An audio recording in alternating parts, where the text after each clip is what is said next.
quelque chose de merveilleux que j'ai entendu il n'y a pas si longtemps, ce soir même. Alléluia, quelque chose qui m'a fortifié mon cœur, quelque chose qui m'a béni.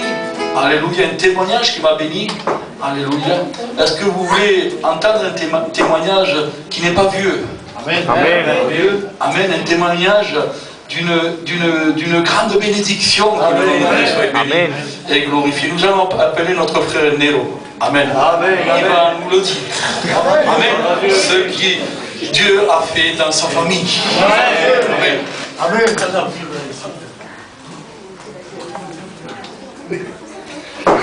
Buenas noches. Amen. Bonsoir. Yo tengo un hermano J'ai un frère, que ha estado muy malo. il était très malade. Tenía un cáncer en el páncreas Il avait un cancer dans le pancréas. y no podíamos operarlo. On ne pouvait pas le toucher. Ahora le hacían la chimio pendant 4 o 5 años. On lui a fait la chimio pendant des années. Él hacía un mes Ça fait un mois en arrière. que estaba muy malo. Il était très malade. Y no me telefonó porque no quería decirnos nada. Il ne nous a pas avertis, il ne voulait rien nous dire. Y por mi cuñada había un culto Ma belle-sœur, il y avait une réunion là-bas. y le dije a mi hermano, vamos al culto. Il lui a dit à son frère, on va à la réunion. Pues mi hermano dice, pues vamos para ver. Il est allé pour voir. Y vino y se ponió las manos. Et alors, il s'est fait imposer les mains. Y saliendo del culto, En como su mujer le sortant de dice, la réunion, il prend sa femme, il lui dit, no tengo más nada. Dieu m'a guéri. Y su mujer dice, sí, ya lo sé que no tienes nada. Et sa femme lui disait, c'est vrai, tu n'as plus rien. Mais él sabía que su mujer, así dice, mañana vámonos a Montpellier Alors, ils sont partis à Montpellier a ver el médico que tenían ellos. pour aller voir ce professeur qu'ils avaient. Y el médico vino, lo visitó, Le professeur le visite et il le visite. y se asustó al médico y dice, ¿cómo es que no tienes más nada? Et alors le professeur est resté tout étonné parce qu'il n'avait plus rien. Ahora mi hermano se va a convertir. Amen. Amen.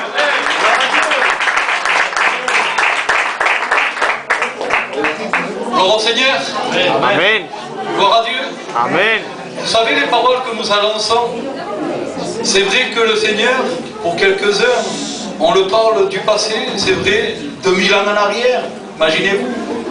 Pour quelques prédications, 4000 ans en arrière, 5000 ans en arrière. Mais la parole du Seigneur nous dit comme cela, dans le livre d'Hébreux 13:8, qui ne change point. Il est le même hier, aujourd'hui et éternellement. Amen. Autrefois, il y a 2000 ans en arrière, les gens témoignaient de la puissance de Dieu. Et surtout quand Jésus allait rentrer dans une ville, il y a le faiseur du miracle, parce qu'on l'appelait le faiseur de miracle. Il y a l'homme, l'envoyé de Dieu qui arrive. Et tout le monde le pressait pour pouvoir être guéri, parce qu'il savait qu'une puissance sortait de lui. Et maintenant, regardez en 2009. Alléluia, nous le témoignons de nouveau. Alléluia. Nous le témoignons en disant, non pas en parlant du passé, mais en parlant de l'avenir, du présent. Alléluia. Amen. Dieu bénit. Amen. Dieu Amen. Amen. bénit. Et son nombre, Gloria. su gloria, La gloria. Jehová reina. Santo, santo, santo. Béni soit le nom de l'Éternel. Nous allons maintenant être tous ensemble attentifs. Alléluia. Le conseil de Dieu va être annoncé.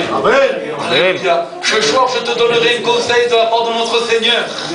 Que ton cœur, la porte de ton cœur puisse être ouverte afin de pouvoir recevoir non pas une religion, non pas un conte ni une fable, alléluia, mais une puissance et une vérité. Amen. Amen. Que le Seigneur bendiga a sus siervos.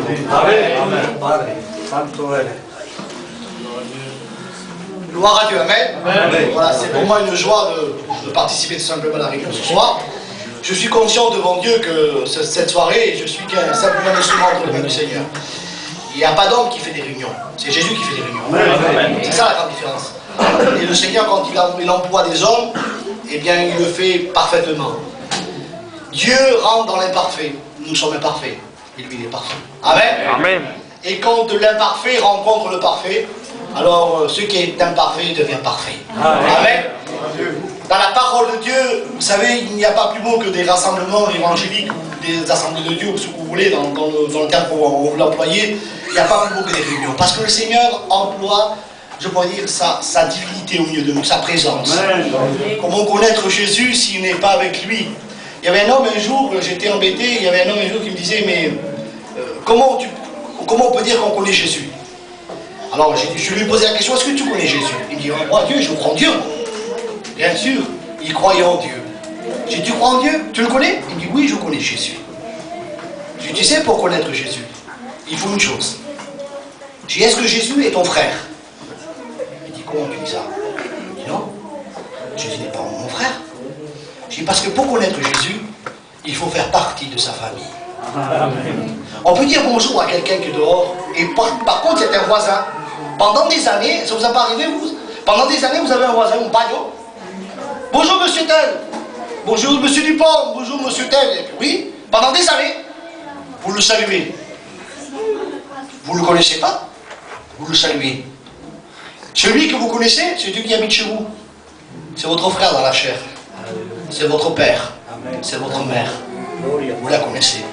Vous le connaissez. Et tant que la personne ne connaît pas Jésus, il y a ceux qui ont Jésus comme un voisin. Ils le saluent de temps en temps. Ah, je crois en Dieu, moi. Je le prie de temps en temps quand j'ai un problème, je prie Dieu. Oui, mais il est ton voisin. Il n'est pas encore rentré dans ton cœur, dans ta maison. Amen. Quand il rentre dans une maison, le Seigneur, eh bien, il devient ton frère. Il devient ton père. Il devient quelqu'un de ta famille. Et au monde de problèmes, vous savez, quand vous avez un frère, je ne sais pas moi, un père ne connaît pas ses enfants, il n'a pas besoin de parler, le père. Quand un enfant vient attristé dans sa maison de son père et qu'il est angoissé, qu'il a un problème, il n'y a pas besoin de parole. Le père va lever la voix et dire, mon fils, qu'est-ce que tu as? Tu n'es pas bien, je le vois ton visage, tu es attristé. Il te manque quelque chose, mon fils? Et t'as qui, ton papa? Hein? Il est là, ton père. Et vous savez, quand on rentre dans la maison de Dieu, et que le Seigneur nous voit, on n'a pas besoin de prier, on n'a pas besoin de dire, Seigneur, regarde mon cœur. Et il te dit, il est là, ton Père. Jésus est là. Amen. Vous comprenez? Ce que Dieu voudrait ce soir, c'est qu'on puisse avoir une intimité avec Dieu. Une réelle intimité, être étroitement avec lui. C'est pour ça qu'il est important d'annoncer l'évangile, parce que le Seigneur voudrait réellement que tu ne le considères pas comme un voisin, que tu ne le considères pas comme un étranger, mais il voudrait que tu puisses le considérer comme un frère, un Dieu tout-puissant qui pourrait habiter dans ton cœur, dans ta maison. Et ta maison entière sera dans l'abri, ta maison entière sera protégée par la main de Dieu. Amen. Alléluia. La Bible déclare qu'il est important, il dit la Bible, un verset merveilleux qui dit tout concourt à celui qui aime Dieu. Et je crois qu'il est important, dit le Seigneur. Ce qui peut arriver dans ma maison, non, tout ce qui peut arriver dans ma maison, Dieu est au courant.